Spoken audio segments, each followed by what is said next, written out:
शुभ सकाळ. श्री स्वामी समर्थ. तर आज सकाळी नाश्त्याला बनवलेले होते पोहे आणि दोघांनी नाश्ता केला. त्याच्यानंतर साहेब गेले शॉपवरती आणि मग मी लागले कामाला. तर घरातली सगळी कामावरून माझं थोडंसं टाईम वाचलेला होता, म्हणून गॅलरी आज पुसून आणि धुवून घेतली मस्तपैकी.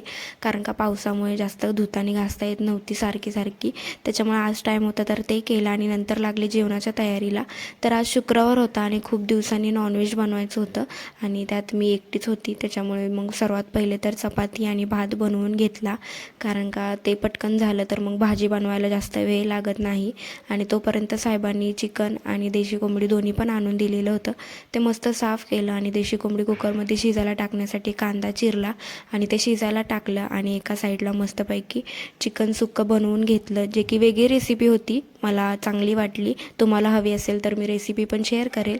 आणि त्याच्यानंतर मग देशी कोंबडी शिजल्यानंतर त्याला पण रस्सा बनवण्यासाठी ग्रेव्ही बनवून घेतली आणि आज दुपारसाठी हे होतं. साहेब तर खूप खुश झालेले, कारण का खूप दिवसांनी घरी बनवलेलं. आणि नंतर मी शॉपवरती गेली आणि रिटर्न आल्यानंतर बाजूच्या काकींनी जेवायला बोलवलेलं, कारण का पुरणपोळ्या होत्या.